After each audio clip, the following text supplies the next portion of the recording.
2009 সালে বিডিআর বিদ্রোহের পর চাকরি হারানো জওয়ানদের চাকরি পুনর্বহালের দাবি জানিয়েছেন বিডিআর কল্যাণ পরিষদ ও স্বৈরাচার কর্তৃক চাকরিচ্যুত ক্ষতিগ্রস্ত সব বিডিআর সদস্য।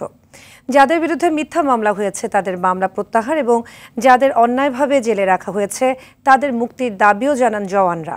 শুক্রবার দুপুরে রাজধানীর শাহবাগে এক মানববন্ধনে এ দাবি জানান তারা। বিস্তারিত ইকবাল অনিকের রিপোর্টে।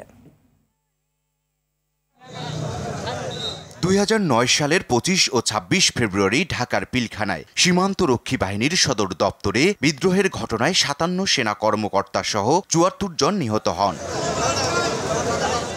16 বছর পার হলেও লোমহর্ষকর বিডিআর বিদ্রোহের হয়নি কোনো সঠিক বিচার। আওয়ামী সরকার আমলে অন্যায় ক্ষমতার অপব্যবহার করে প্রায় 18,000 বিডিআর সদস্যকে চাকরিচ্যুতি করে আইনি কাঠগড়ায় দাঁড় করানো হয়েছে বলে অভিযোগ করেন ভুক্তভোগীরা। এর প্রেক্ষিতে শুক্রবার দুপুরে শাহবাগে মানববন্ধন করেন বিডিআর কল্যাণ পরিষদ ও স্বৈরাচার কর্তৃক চাকরিচ্যুত ক্ষতিগ্রস্ত সব বিডিআর সদস্য।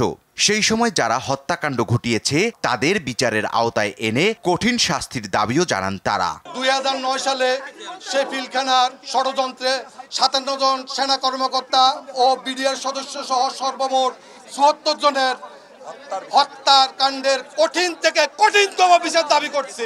সকল হত্যাকাণ্ডকে শনাক্ত করে বাংলাদেশের মাটিতে ফিরিয়ে এনে যেন জনগণের সম্মুখে তাদের মুখোশ উন্মোচন করা হয়। মিথ্যা মামলা প্রত্যাহার ও অন্যায়ভাবে যাদের জেলে রাখা হয়েছে তাদের মুক্তির দাবিও জানান জওয়ানরা।